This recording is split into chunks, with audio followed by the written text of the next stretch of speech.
Things died down for a little bit after the Boston Massacre, but they're going to come right back up in 1773, and perhaps the most important crisis of leading towards the American Revolution. You're going to notice that if you study history long enough, that events that occur, they're not as important as the reaction.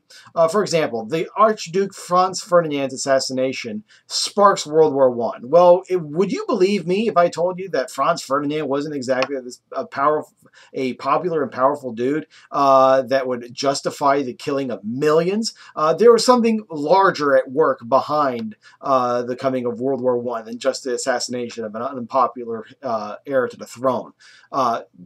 Same here with Boston Tea Party. Let's talk about what happened with the Boston Tea Party, and then we'll talk about the reaction towards it, and you'll understand this point.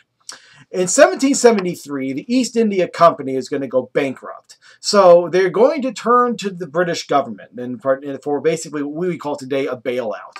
They're going to turn to a man named Lord Frederick North, the Prime Minister, and they're going to say, help us out. Frederick, we are almost bankrupt. We need a lot of help. And so he responds. He responds with what's known as the Tea Act of 1773. And basically what this does is it's a tariff in reverse. It lowers the tax on English tea. Is basically if you're a colonist, you believe that now you're in a conspiracy for forcing them to buy English tea. The problem is that the American colonists, they prefer Dutch tea over the English tea. But nonetheless, if you're a colonist, you're thinking, well, this is a conspiracy to force us to buy something we don't want to buy. And so in December of 1773, there are going to be 3 tea ships coming in over to the New World, and there's going to be a showdown. There's going to be a showdown between the Sons of Liberty that vow that tea is not going to be put on any American market, versus the governor, Massachusetts governor, and his name was Thomas Hutchinson. Thomas Hutchinson vowed that they would be put onto the American market. So there's going to be a showdown. Well, on December 16, 1773, a large number of members of the Sons of Liberty are going to board 3 ships, the Dartmouth, the Eleanor, and the Beaver. And they are going to go, and they are going to start destroying crates of tea to the tune of, 342 crates of tea. Equals about 10 to 11,000 pounds,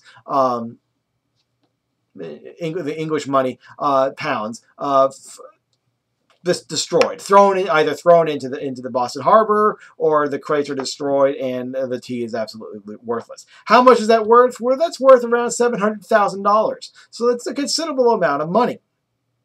But again, who cares about tea if tea's getting thrown in the river and thrown into a harbor? It really, is that event really going to be really huge when it comes to history? No, not really. Yeah, it's it's an inconvenience for certain. $700,000 a day's money, that's a lot. I'm not, I'd love to have $700,000, but nonetheless, the event itself not really that important.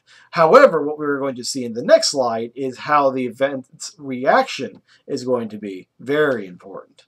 And in fact, they're so important that some historians call it the biggest milestone towards the American Revolution.